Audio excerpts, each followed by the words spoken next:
Okay, I am going to try and see if we can make this happen.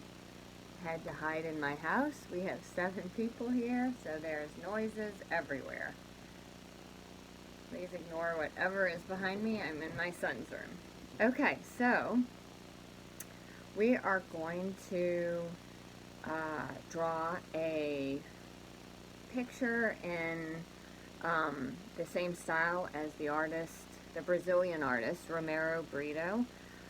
He is known for very simple subject matter, which means instead of drawing a fish with all the scales and different lines and details, he just does the outline with a few things on the fish so that you would know it's actually a fish. Or if he draws a heart, he draws the outline. He's very well known for filling all of his artwork with loads of patterns. What is a pattern? It is when you repeat the same line or shape or design over and over and over, creating, you know, creating a pattern. So maybe you fill the space with dots. Maybe you fill the space with diagonal lines. So we're going to try and attempt this together. I will keep holding it up so you can see what I'm doing, and I'm going to draw backwards. So one thing I do recommend is that you pause the video and practice whatever part of it you're not comfortable with. So I'm going to show you how to do the fish, which will be the main subject matter, and it is very simple. We will outline everything we draw with black marker if you have it. If you don't have black, whatever the darkest color is that you have. Navy blue, a dark red, purple, preferably black so that it leaves all the room around it to be filled with color. Okay, here we go. So the first thing you're going to want to do when drawing his fish is you are going to want to start with the tail. I just drew a straight line. Notice my paper is horizontal. It is not vertical. It's horizontal. And then you're going to act like you're creating a triangle. You're going to leave, whoops, the end. Isn't that fun when the pencil does that? You're going to leave the end open. Okay, that leaves room to attach the main part of the fish. So I drew somewhat of an oval, maybe even more along the lines of a teardrop, raindrop. Okay, so now we have that shape. You're going to curve a line for the gills back toward the tail. Okay, so the curve goes this way, the opposite direction of the front where the face will be. Then you're going to want a, maybe you don't have a mechanical pencil because mine loves to keep breaking. Alright, big eye.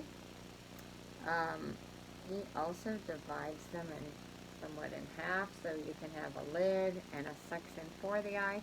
He does this interesting little triangle shape in his eyes to put in a highlight. And then his fish are always very happy. Okay, so they have a big grin on their face. Now, once you have mastered this, this is the bulk of the subject of our artwork. So I want you to stop this now and practice this because we're going to draw 2 together. One will be in front of the other, and then we will handle the background. Okay? So if you need to stop, stop now. If not, we're going to keep going. So now you're going to draw the next fish. Actually, I'm going to assume that we're using that one for practice because I put it in the middle of the page. Once you've done your practice fish, you need a new page. We're going to now do that same fish, but closer to the top of the page. So here's my straight line for my tail and the top half of this page. We started with the triangle sort of shape again, and then around. Okay, I'm putting in the gill and the eye. You want the eye to be like the size of a nickel, probably. And then I'm going to have my,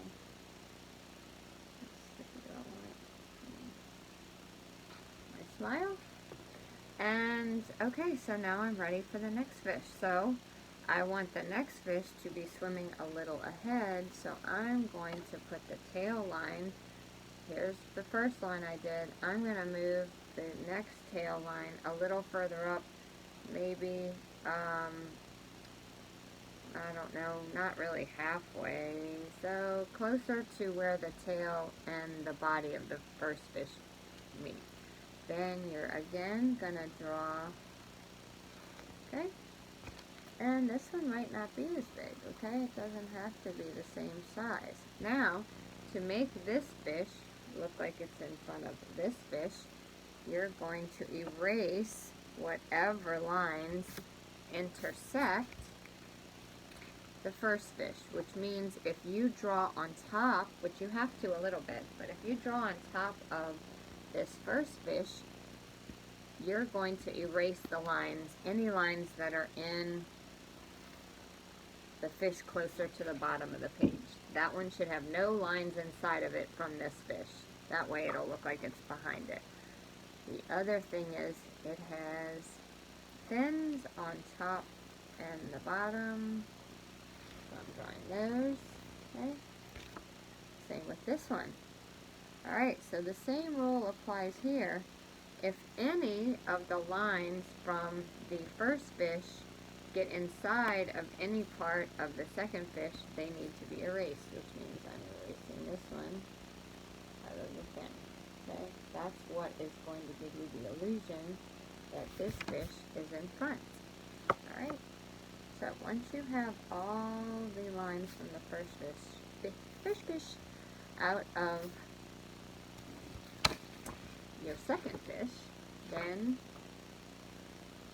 you are doing great. You're doing it correctly.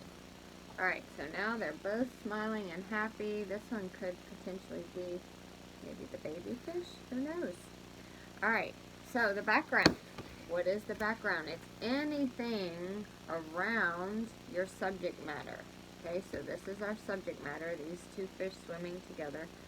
So he is really, really, really big on hearts, even in the water. Okay, so I put one over here where there's a blank space. I'm going to put a smaller one up here where there's more room. And then he did these lines that are similar to what you might think would be in the ocean. You can stop when you hit the fish and then continue them on the other side. And then maybe we just put some lines to the edge of the paper there and maybe one over here. Okay, so it could be a very simple drawing. You're welcome to add bubbles or anything, minnows, anything you want to put in your drawing. Then I want you to take your black marker, anything that you have that is dark will suffice if you do not have black. If you have black, I want you to use it. If not, I will take whatever else you do have. You are tracing every single pencil line, except for the ones you erased, out of the second fish's body. Okay, so I am tracing everything, and we're not even done yet.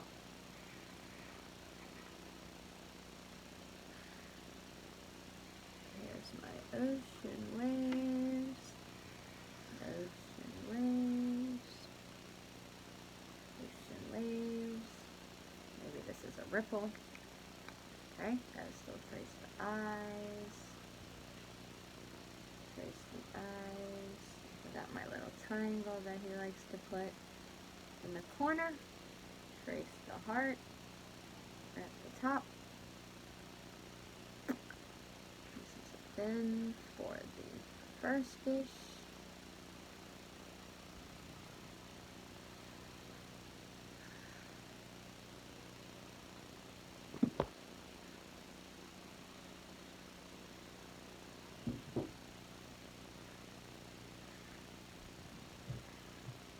get to trace the smile. They're happy. They're very happy. They're swimming at the beach. Okay, so this is what it should look like. Now, you are going to break up this whole picture using lines so that you create extra shapes inside of the fish and the background all together. He divides his fish right in half. I'll show you what I mean. So from that gill to the tail, see this pencil line here? From here all the way through the fish, he does that, and then he divides them in half. I'm going to do it again on the smaller fish all the way through.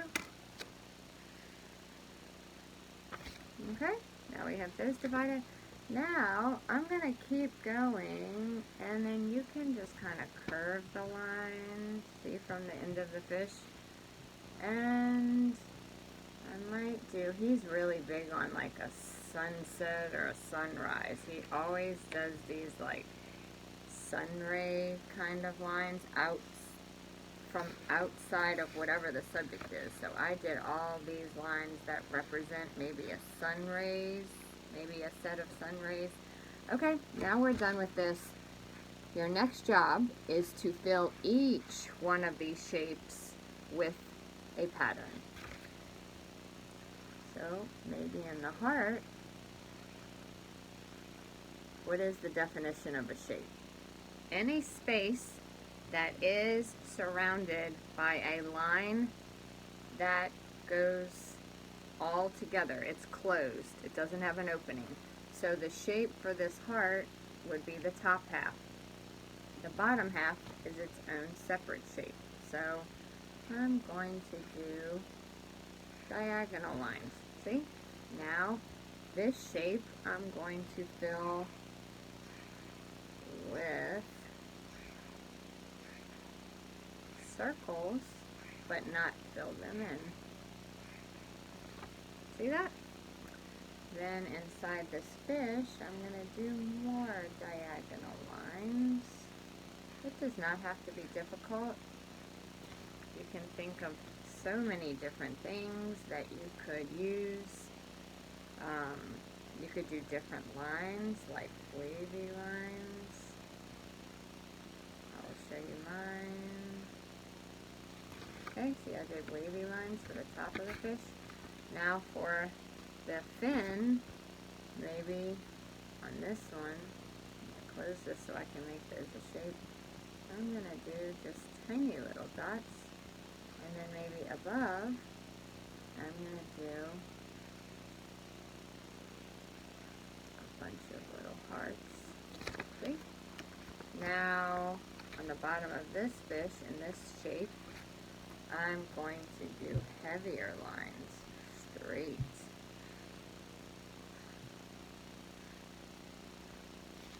Okay, you get the gist. So, once you're done, guess what you get to do next? Fill it in with color. Okay, the whole thing, I want to see the whole thing filled with color. You have an entire week to finish this, so I feel pretty good about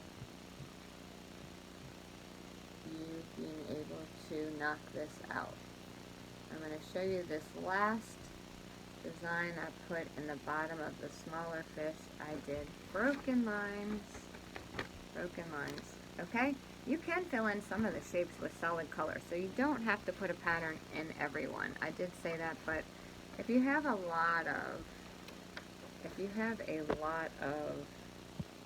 shapes inside your composition, like I do, quite a few, you might leave some for solid colors. Okay, so now I'm going to start this so you can see what I'm talking about, and then I'm going to let you go get to work.